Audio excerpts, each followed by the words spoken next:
கர்த்தருடைய பரிசுத்த நாமத்திற்கு ஸ்தோத்திரம் உண்டாவதாக. இன்றைய ஜீவ வார்த்தை நிகழ்ச்சியை கேட்டுக்கொண்டிருக்கும் அனைவரையும் கர்த்தருடைய பரிசுத்த நாமத்தினால் வாழ்த்துகிறேன், ஆசீர்வதிக்கிறேன். இன்றைய தின தியானத்திற்கு தேவன் கொடுத்த வேத பகுதி அது யோவான் எழுதின சுவிசேஷம் 1ஆம் அதிகாரம் 12ஆம் வசனம். யோவான் 1:12. அவருடைய நாமத்தின் மேல் விசுவாசம் உள்ளவர்களாய் அவரை ஏற்றுக்கொண்டவர்கள் எத்தனை பேர்களோ அத்தனை பேர்களும் அவருடைய பிள்ளைகளாகும்படி அவர்களுக்கு அதிகாரம் கொடுத்தார். பாருங்க, நீங்கள் எல்லாமே தேவனுடைய பிள்ளைகள், தேவனால் உண்டாக்கப்பட்டவர்கள், தேவ சாயலாக உண்டாக்கப்பட்டவர்கள். இதையும் தாண்டி என்ன சொல்றார்? தேவனுடைய பிள்ளைகள், என்னோட பிள்ளைகள்னு பிதாவானவர் சொல்லுகிறார். நம்மளை நோக்கி எப்பேற்பட்ட பாக்கியம் பெற்ற மக்கள் நம்ம, தேவனை ஏற்றுக்கொண்டவர்கள். தேவனை ஏற்றுக்கொள்ளாதவர்களை பற்றி இது பைபிளில் பேசப்படல, அவங்களுக்கும் தான் பைபிள் சொல்லப்பட்டு இருக்கிறது. தேவனை ஏற்றுக்கொண்டவங்களோ ஏற்றுக்கொள்ளாதவர்களோ அனைவருக்குமான வேதம் அது. ஆனால் இதில் ஸ்பெசிஃபிக்காக வந்து சொல்றாரு பாருங்க, அவருடைய நாமத்தின் மேல் விசுவாசம் உள்ளவர்களாய் அவரை ஏற்றுக்கொண்டவர்கள் எத்தனை பேர்களோ.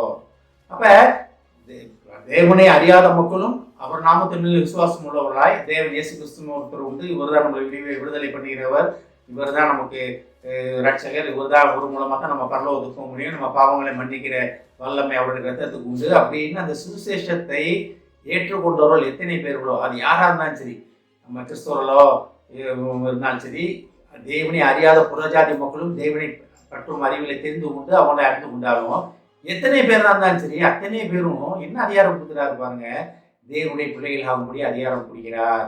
அப்ப நம்மளாம் தேவனுடைய பிள்ளைகளாக இருக்கும்படி அழைக்கப்பட்டு இருக்கிறோம்.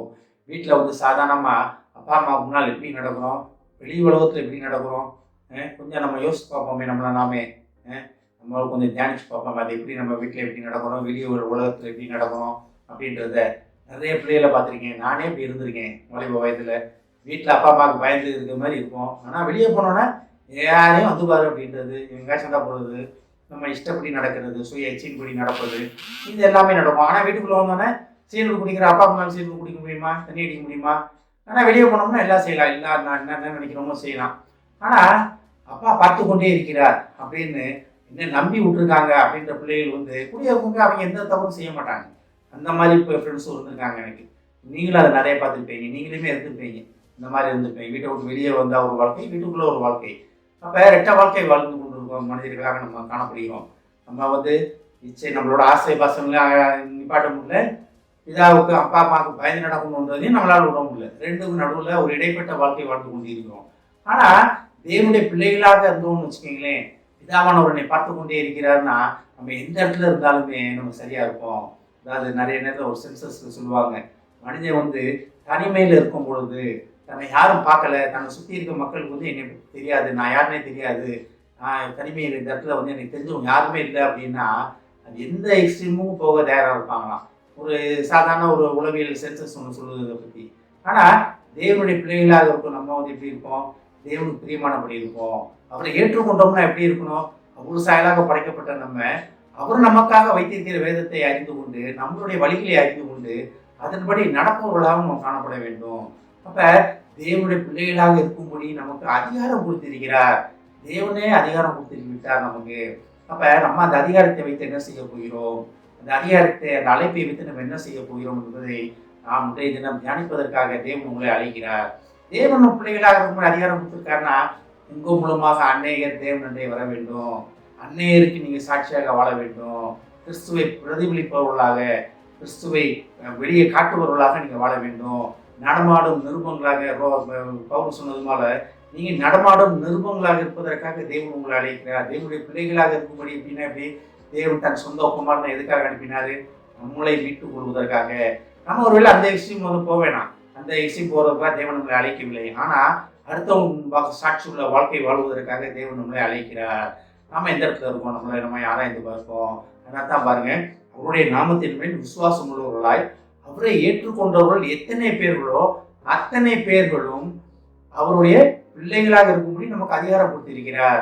அப்ப நீங்க தேவனுடைய பிள்ளைகள், அடுத்தவங்க போய் நீங்க சுவிசேஷத்தை சொல்ல வேண்டும். தேவனுடைய வல்லமையை, தேவன் உங்களை மீட்டுக் கொண்டதை, தேவனுடைய கிருபையை நீங்க உலகத்துக்கு சொல்லி அநேகரை தேவனண்டை கொண்டு வந்து சேர்க்கும் பாத்திரமாக நீங்க இருக்க வேண்டும். தேவனுடைய சுத்தமாக தான். அதுக்காகத்தான் உங்களுக்கு தேவனுடைய பிள்ளைகளாக இருக்கும்படி தேவன் உங்களுக்கு அதிகாரம் கொடுத்திருக்கிறார். அந்த அதிகாரத்தை வைத்து நம்ம என்ன செய்ய போகிறோம் என்பதை நாமே ஆராய்ந்து பார்ப்பதற்காக இன்றைய தினம் தேவன் உங்களை அழைக்கிறார். ஆமென். எங்களை அதிகமாக நேசிக்கும் அன்பின் பரலோக பிதாவே, நாங்கள் உம்முடைய பிள்ளைகளாக இருக்கும்படி எங்களுக்கு அதிகாரம் கொடுத்த மகா கிருபைக்காக நன்றி ஆண்டவரே. நாங்கள் உலகத்தாராக இருந்தாலும் தோப்பனே, நாங்கள் பிதாவின் பிள்ளைகள் என்பதை நாங்கள் அறிந்து அதற்கேற்றபடி நடக்க எங்களுக்கு உதவி செய்ய மாட்டோமே. பரலோக பிதாவே, உம்முடைய பிள்ளைகளாக நாங்கள் உலகத்தில் எப்படி நடக்க வேண்டும், என்ன செய்ய வேண்டும், என்ன செய்யக்கூடாது என்பதை நீர் எங்களுக்கு திட்டம் தெளிவாக போதிய மாட்டவரே. இந்த வேதாகமத்தை படித்து அதை நாங்கள் தெரிந்து கொண்டு உமக்கு சாட்சியான வாழ்க்கை வாழ இன்னும் அநேகரை உம்மண்டை கொண்டு வந்து சேர்க்கும் பாத்திரமாக நீர் எங்களை அழைப்பதற்காக நன்றி ஆண்டவரே. கேட்டுக்கொண்டிருக்கும் ஒவ்வொருவரையும் ஆசீர்வதிக்கிறோம் அப்பா. ஒவ்வொரு குடும்பத்தையும் ஆசீர்வதிக்கிறோம் ஆண்டவரே. நீர் அழைத்த பிள்ளைகள் ஆண்டவரே, உம்முடைய பிள்ளைகள் ஆண்டவரே, அவர்கள் உலக கஷ்டங்கள், நஷ்டங்கள், பிரச்சனைகள் அனைத்திலிருந்து அவர்கள் நீங்களாக்கி அநேகருக்கு சாட்சியான வாழ்க்கை வாழப்போவதற்காக நன்றி ஆண்டவரே. குடும்பத்தில் உள்ள ஒவ்வொருவரையும் ஆசீர்வதிக்கிறோம் அப்பா. பெரியோர் முதல் சிறியோர் முதல் வரை தவணை உண்மை உறுதியாக பட்டுக்கொண்டு உமக்கு சாட்சியான வாழ்க்கை வாழ உதவி செய்ய மாட்டவரே. ஆசீர்வதிக்கிறோம் அப்பா. இயேசுவின் மூலமாக கேட்கிறேன் நல்ல பிதாவே, ஆமென். கர்த்தர் உங்களை ஆசீர்வதிப்பாராக.